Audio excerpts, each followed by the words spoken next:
5, 4, 3, 2, 1, 0.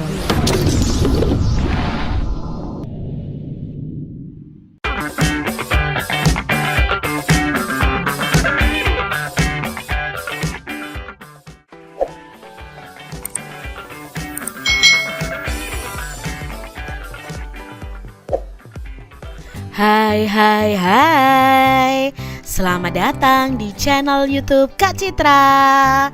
Apa kabar adik-adik semuanya? Kak Citra berharap kalian dalam keadaan yang baik, sehat, dan siap untuk belajar ya. Hari ini kita masih belajar di tema 6, menuju masyarakat sejahtera, subtema 1, masyarakat peduli lingkungan, pembelajaran yang kedua. Mari adik-adik kita belajar dengan penuh semangat ya. Siti dan keluarga sebagai warga masyarakat yang baik selalu membuang sampah pada tempatnya. Siti dan keluarga sangat peduli dengan lingkungan rumahnya. Di depan rumah Siti dipasang tempat sampah untuk sampah basah maupun sampah kering. Orang yang lewat di depan rumah Siti pun boleh membuang sampah di tempat sampah itu. Banyak perilaku yang dapat kita perbuat untuk peduli terhadap lingkungan. Lingkungan yang bersih, asri, dan sehat merupakan jembatan bagi masyarakatnya untuk menuju hidup sejahtera. Nah adik-adik, apakah di rumah kalian ada tempat sampah? Apakah kalian selalu membuang sampah di tempat sampah? Dengan seperti itu, berarti kita sudah menjaga lingkungan kita dan kita sudah peduli terhadap lingkungan kita. Mari kita baca bacaan berikut ini. Kampung Rawajati. Di Kampung Hijau Rawajati, selain peduli untuk membuat lingkungan hijau oleh tanaman, terlihat juga kesadaran warga yang cukup tinggi untuk andil terhadap pengolahan sampah dengan bijak. Sebuah sentra pengumpulan sampah disediakan di area kampung untuk menampung aneka sampah rumah tangga. Para ibu turut andil dengan memisahkan sampah dapur seperti kulit bawang, batang sayuran, kulit buah, dan kulit telur. Kemudian dikumpulkan di sentra bersama dengan sampah kebun. Campuran sampah dapur dan sampah kebun dari warga kemudian akan diolah menjadi kompos. Setiap warga diperbolehkan mengambil kompos untuk penyubur tanaman. Jadi di Kampung Rawajati ini masyarakatnya sudah bisa membedakan mana sampah yang basah, mana sampah yang kering. Nah, sampah yang basah atau sampah organik yang mudah membusuk, mereka kumpulkan untuk mereka olah menjadi pupuk kompos adik-adik. Nah, pupuk kompos ini pupuk alami, pupuk alam yang sangat bagus untuk tumbuhan karena tidak mengandung pestisida atau bahan kimia lainnya. Apa yang dilakukan warga Kampung Rawajati terhadap sampah konsumsi? Nah, sampah konsumsi ada yang berupa sampah organik. Sampah organik itu apa? Sampah organik adalah sampah yang berasal dari sisa makhluk hidup yang terdapat di alam seperti tumbuhan dan hewan serta berbagai hasil olahannya sehingga dapat terurai secara alami. Nah, sampah organik ini termasuk sampah yang ramah lingkungan adik-adik. Di Kampung Rawajati tidak akan ditemukan gunungan sampah sisa makanan yang menimbulkan aroma tidak sedap. Jadi adik-adik kalau sisa makanan itu dikumpulkan biasanya kan membusuk dan baunya tidak enak. Nah di Kampung Rawajati ini tidak ada gunungan sampah sisa makanan dan tidak tercium aroma yang tidak sedap. Mengapa demikian? Karena beberapa warga itu memiliki lubang biopori atau lubang resapan di halaman rumah. Nah sampah sisa makanan tiap hari dituang ke dalam lubang biopori tersebut dan dibiarkan membusuk di sana. Nah ketika kelak membusuk, sampah-sampah tersebut akan menjadi penyubur tanah di sekitarnya. Jadi kompos tadi adik-adik. Ada juga sampah konsumsi berupa sampah anorganik. Nah, apa itu sampah anorganik? Yaitu sampah yang tidak akan dapat terurai oleh bakteri secara alami. Beberapa contoh sampah anorganik adalah sampah-sampah plastik yang kita gunakan dalam kehidupan sehari-hari, seperti kemasan botol plastik, lalu botol kaca, besi, serta barang tak terpakai lainnya, plastik, seperti itu ya adik-adik ya. Nah, warga Rawajati memiliki bank sampah sebagai tempat menyetorkan sampah-sampah jenis anorganik ini. Setiap minggu sampah yang terkumpul di sentra diambil oleh beberapa pengepul untuk dibawa ke tempat pengolahan akhir. Nah, pengelola bank sampah mengeluarkan daftar harga beli untuk tiap kilogram sampah yang disetorkan oleh warganya. Semakin banyak warga menyetorkan sampah, tentu akan semakin bertambah pula saldo tabungan sampahnya. Selain mengurangi tumpukan sampah, warga pun senang karena memperoleh manfaat dan keuntungan berupa uang dari sampah yang dihasilkan. Bahkan beberapa anak itu memiliki tabungan sampahnya sendiri. Mereka berlomba mengumpulkan botol dan kemasan plastik untuk menambah saldo tabungan. Sebagian dari sampah anorganik juga dikumpulkan warga untuk diolah menjadi aneka kerajinan yang bernilai jual. Contohnya ada vas bunga, alas gelas, dompet, serta tas yang dirangkai cantik dari aneka botol plastik dan kemasan bekas. Nah, kegiatan ini dilakukan oleh beberapa ibu di waktu luang mereka. Mengisi waktu, mengurangi tumpukan sampah, dan menambah uang belanja tentunya menjadi hal positif yang bermanfaat bagi warga dan lingkungan. Diambil dari sumbernya buku siswa tematik terpadu kurikulum 2013 kelas 6 tema 6 tahun 2015. Nah, ini tadi kisah tentang Kampung Rawajati yang di situ masyarakatnya sadar dan peduli terhadap lingkungannya. Mereka memisahkan antara sampah organik dan anorganik. Sampah organik mereka olah menjadi pupuk kompos. Sampah anorganik ada sebagian yang mereka jual dan sebagian mereka olah menjadi berbagai macam kerajinan seperti gambar di layar ini adik-adik ya. Nah, adik-adik, apa judul bacaan di atas dan apa kata kunci pada judul tersebut? Lalu apa isi bacaan di atas itu, apakah sudah sesuai dengan kata kunci yang disebutkan?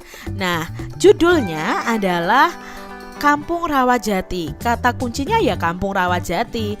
Isi bacaannya itu sesuai dengan kata kuncinya karena menceritakan kondisi lingkungan di Kampung Rawajati. Bagaimana dengan pengolahan sampah di sekitar adik-adik semua? Apa yang dapat kamu lakukan terhadap sampah di rumahmu? Coba kalian bisa tuliskan di buku tulis kalian masing-masing. Kalau pengolahan sampah di sekitar Kak Citra itu sudah sangat baik. Sampah organik bisa diolah menjadi pupuk dan sampah anorganik menjadi benda kerajinan.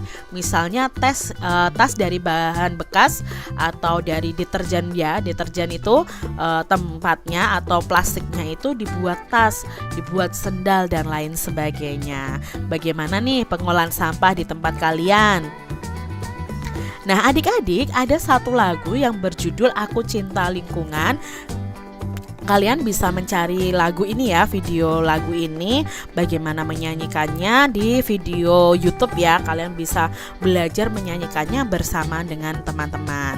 Nah, lagu Aku Cinta Lingkungan ini isinya apa sih? Nah, isi lagu Cinta Lingkungan ini adalah mencintai lingkungan dapat dilakukan dengan cara menjaganya dan merawatnya. Nah, dalam lagu tadi ada interval. Interval itu apa? Interval adalah sebuah jangka atau langkah dari nada ke nada lainnya. Itu disebut dengan interval. Nah, adik-adik, kalian perlu ketahui, peduli lingkungan bersama keluarga, misalnya bekerja bersama-sama membersihkan rumah sambil bernyanyi merupakan kegiatan yang menyenangkan. Peduli lingkungan merupakan kewajiban kita. Dari anak-anak, para remaja, dan orang tua hendaknya peduli dengan lingkungan. Lalu adik-adik, kalian amati gambar berikut ini. Ada 2 gambar anak ya, yang satu laki-laki, yang satu perempuan, dan ada 2 gambar orang dewasa, satu laki-laki dan satu perempuan juga. Apakah adik-adik melihat adanya perbedaan pada kedua gambar tersebut? Coba adik-adik tunjukkan perbedaan dari gambar tersebut. Lalu kalian bisa menuliskannya pada buku kalian. Kalau di sini menurut Kak Citra perbedaannya adalah yang gambar A ya, termasuk gambar anak-anak ya. Yang ini adalah gambar anak-anak. Pada gambar anak-anak ini belum nampak adanya ciri-ciri masa puber atau masa pubertas. Maksudnya apa ya? Nah, di sini kalian akan belajar tentang masa puber yang akan dihadapi oleh anak-anak menuju dewasa, menuju remaja. Di sini anak-anak ini, misalnya anak perempuannya pada gambar belum menunjukkan payudara yang membesar. Anak laki-laki pada gambar ini juga belum memiliki jakun dan bentuk bahu belum bidang. Sedangkan untuk gambar yang B, gambar orang dewasa, ini adalah gambar orang yang sudah nampak masa pubernya. Nah, remaja perempuannya pada gambar sudah menunjukkan payudara yang nampak membesar. Remaja laki-laki pada gambar telah muncul jakun dan bentuk bahunya lebih bidang atau lebih lebar. Ini perbedaan dari kedua gambar tersebut. Lalu apa itu masa puber? Nah, adik-adik, ini bukan hal yang tabu. Kalian harus mengetahuinya karena kalian akan menghadapi masa-masa puber di kelas 6 ini. Nah, kita pelajari masa pubertas. Apa itu masa pubertas? Masa pubertas adalah tahap perkembangan manusia di mana pada masa ini itu terjadi perkembangan organ reproduksi kita. Ya, jadi masa pubertas itu ada perkembangan organ reproduksi kita. Nah, untuk anak laki-laki maupun anak perempuan akan mengalami masa pubertas ini. Dan anak laki-laki serta perempuan itu masa pubertasnya berbeda. Ciri-ciri pubertasnya pun berbeda. Contohnya di sini, ciri-ciri anak perempuan pada masa puber atau masa pubertas ini. Ciri-cirinya apa? Yang pertama, tumbuhnya rambut halus pada ketiak dan alat kelamin. Nah, itu adalah ciri-ciri kalian sudah masuk masa puber adik-adik. Kalau tumbuh rambut halus pada ketiak dan alat kelamin. Yang kedua, cirinya adalah suara jadi melengking ya. Suara kita yang perempuan tuh jadi melengking. Lalu payudara mulai membesar adik-adik ya. Ini untuk ciri-ciri anak perempuan. Lalu yang keempat, pinggul mulai membesar. Itu ciri-ciri anak perempuan pada masa puber atau pada masa pubertas. Lalu bagaimana dengan anak laki-laki? Nah, ciri anak laki-laki yang mengalami masa puber yang pertama itu sama, tumbuhnya rambut halus pada ketiak dan alat kelamin. Lalu suaranya jadi membesar, jadi lebih berat adik-adik. Itu untuk laki-laki. Tumbuh jakun ya di dagunya, itu tumbuh jakun di lehernya itu ya, ada yang menonjol, itu berarti ciri anak laki-laki yang sudah mulai masa puber.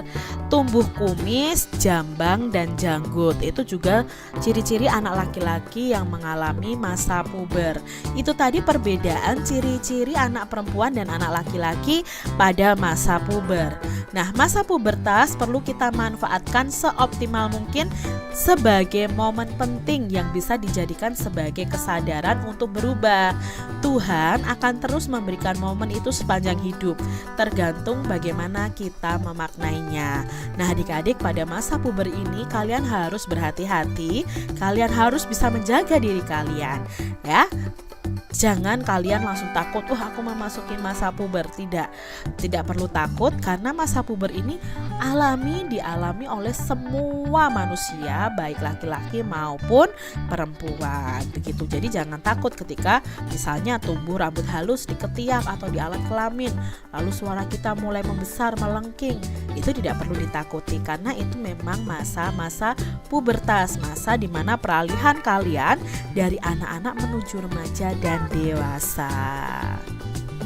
Demikian tadi adik-adik pembahasan kita di tema 6, subtema 1 pembelajaran yang kedua. Semoga video pembelajaran ini bermanfaat untuk adik-adik semuanya. Dan sampai jumpa lagi di video pembelajaran Kak Citra selanjutnya. Tuhan memberkati. Jangan lupa tekan tombol subscribe, lalu tekan loncengnya tekan juga tombol like, lalu share ke media sosial kalian. Jangan lupa untuk ikuti media sosial Kak Citra. Terima kasih.